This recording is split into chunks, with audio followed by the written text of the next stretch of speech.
नाम शाहिद है, मैं पढ़ाना चक 45 का रहती हूँ। मेन भाई मेरे साथ। मेरा सवाल यह है कि अल्बाइनो का एक जोड़ा पेयर जो है ब्रीड करवा रहा हूँ बिलफर्द, तो उसका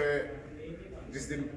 2 या 3 दिन का चिक्स हो जाता है वो यानी ज़्यादातर मोर्टेलिटी की तरफ जाते हैं, क्यों ऐसा क्यों होता है? तो इसके बारे में आप बताओ। अच्छा, मुझे ये बताएं कि जो आप रेड आइज की बच्चे की बात कर रहे हैं, मोर्टेलिटी की तरफ जब जाता है तो उसके पोर्ट के अंदर दाना होता है? पोर्ट के अंदर दाना होता है, मादी जो है ना वो 10% या 15% या 20% अगर फीड करवाती है, तो जाहिर बात है मैं तो नया फैंसी हूँ, तो मैं तो यही समझूंगा कि दाना है इसके अंदर, लेकिन वो 1 दिन के बाद 2 दिन के बाद वीक से वीक होता जाता है, आखिर तीसरे दिन जो है वो एक्सपायर हो जाता है। अब बिलफर्द है हम जो नए फैंसियर है हम उसे हैंड फीडिंग भी नहीं करवा सकते क्योंकि हमें हमारा तजर्बा ही नहीं है इतना, तो इसके बारे में कोई अगर बेहतरीन कोई सोल्यूशन है तो रेड आइज देखें, एक रेड आइज जो जीन है ना, जो रेड आइज जो नस्ल है, ये अगर बुक्स के हम उस पर जाए ना, हमने जो स्टडी की है इसके ऊपर, ये एक एरर है, ये कोई स्पेसिफिक और ऑथेंटिक म्यूटेशन नहीं है, ये एक एरर है अल्लाह ताला की तरफ से, कुदरत की तरफ से जो ना ये एक एरर है, यानी बर्ड्स में से निकला हुआ है कुदरती तौर पर। आगे जो है ना फिर हम लोगों ने जो है ना जो ब्रीडर्स जितने भी इस पे वर्ल्ड लेवल पे काम कर रहे हैं उसके ऊपर उन्होंने काम किया, लाइन स्ट्रॉन्ग की। देखें इसमें एक चीज़ जो आती है कि माँ बच्चे नहीं सही पाल रही, ठीक है, बच्चा ज़ाया हो रहा है। मैं ये समझता हूँ कि जो मैंने इस पे रेड आइज के ऊपर जो स्टडी भी की है कि मेल का जो काम होता है ना फर्टिलिटी है, ठीक है, सबसे ज़्यादा जो रोल होता है वो फीमेल का होता है। फीमेल्स आपकी रेड आइज के ऊपर अगर आपने काम करना तो ये टाइम टेकिंग काम है, यानी एकदम से नहीं होगा कि आपने इधर से पकड़ा उधर से पकड़ा लगा दिया और बच्चे शुरू। इसमें अब मिसाल के तौर पे अगर आपने 10 पेड़ लगाए हैं, 10 पेड़ लगा के ये कभी ऐसा नहीं हुआ कि आपके 10 के 10 जो ना बड़ा अच्छा रिजल्ट आपको देंगे, उसमें से कुछ पेड़ आपके बहुत आउटस्टैंडिंग रिजल्ट देते हैं।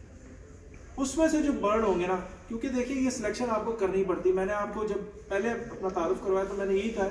कि ये बहुत लंबा सफ़र है, इसमें हर साल जो है ना, मैं अगर अपनी भी बात करूँ, हर साल कुछ ना कुछ नए सीखते रहते हैं हम लोग, ठीक है। जिस शहर में हम लोग बैठे हैं वहाँ तो बहुत ऊपर की गेम सारी वो कर रहे हैं, लेकिन ऐसा नहीं है कि हर साल जो है ना हम लोगों को चैलेंजेस आते हैं। हालांकि हम लोग पुराने हैं, सारा कुछ है, बहुत चीज़ें वहाँ पे हम लोग देखने को फेस करने को मिलती है। तो रेड आइज की आप बात करें, सबसे पहले तो ये नोट करना है कि रेड आइज के बच्चे को प्रॉपर फीड हुई होती है कि नहीं हुई होती, पहली बात। क्योंकि अक्सर इसमें जो फॉल्ट आता है ना, इसको डायरेक्ट अगर आप बच्चे को देखेंगे ना तो उसके दाने की फीड हुई होती है। तो जो पेरेंट्स दाने की फीड कराएगा वो बच्चा आपका सर्वाइव नहीं करेगा,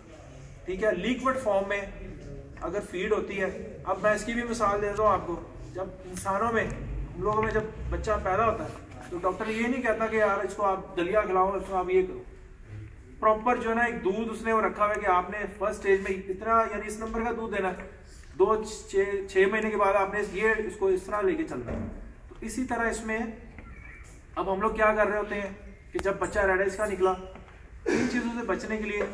रेड आइज के बच्चे अगर आपने सर्वाइव कर रहे हैं तो कोशिश ये करें कि सॉफ्ट फूड में जो है ना कोई हार्ड चीज़ ना दे, जिस तरह कनक हो गई, चने हो गए, इस तरह की चीज़ें ना दे, ठीक है। हर ब्रीडर का अपना अपना एक्सपीरियंस है, मैं किसी को चैलेंज नहीं कर रहा, ये मैं वो बात बता रहा हूँ जो मैं खुद करता हूँ। क्योंकि अगर आपने पूछा है तो मेरा फ़र्ज़ है कि मैं आपको अपना एक्सपीरियंस बयान करूँ कि जो मैं करता हूँ।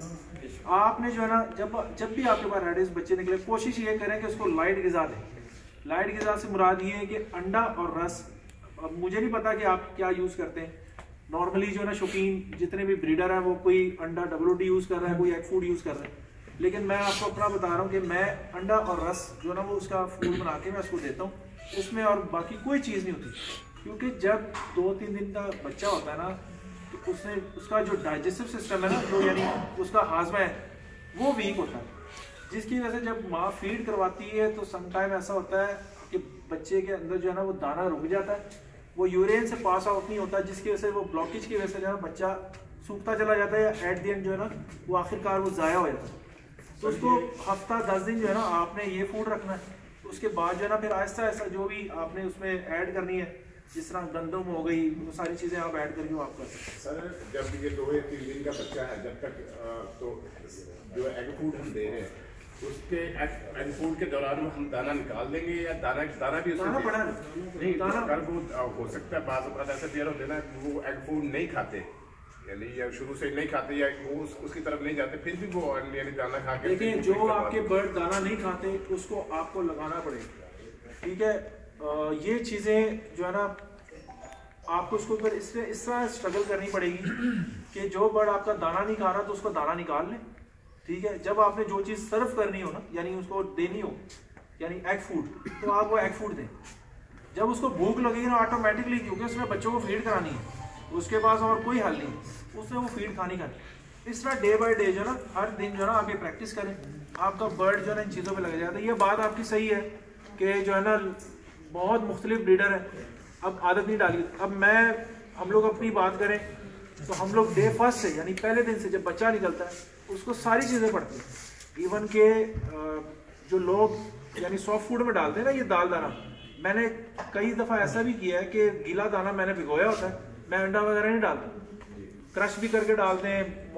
यानी बहुत से ब्रीडर क्रश भी कर लेते हैं उसको, थोड़ा सा यानी ग्राइंडर में करके क्रश करके, ताकि यार ये नरम पड़ जाए या छोटे छोटे पीस हो जाए वो डालें। तो उसमें जो है ना कि आप उसको जो है ना यानी डालेंगे,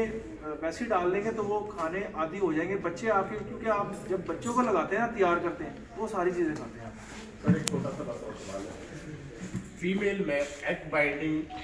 की वजूहात क्या होती है, किस वजह से एग बाइंडिंग की तरफ जाती है फीमेल, इसकी जरा रीजन बता दें। वीकनेस और अंडर एज, वीकनेस और अंडर एज। मैंने आपको पहले कहा है कि फीमेल का बहुत बड़ा रोल होता है, उसकी प्रॉपर जो है ना अच्छी जो है ना उसकी तैयारी दें, आप प्रॉपर एज करके लगाएं, साल का कम से कम लगाएं। अगर रेड आइज है, मैं तो 1.5 साल पौने 2 साल, लेकिन कम से कम आप लोग साल का करके लगाएं, ताकि आपको डिफरेंस नजर आए कि यार कि मैंने आपको शक शुबा ना रहे कि यार मैंने जो है ना इसको ऐसे नहीं किया, मैंने वैसे नहीं किया, क्योंकि हर चीज़ें आपको स्टेप बाय स्टेप आएंगी, तभी आप जो है ना कुछ सीख सकेंगे। जी शुक्रिया सर।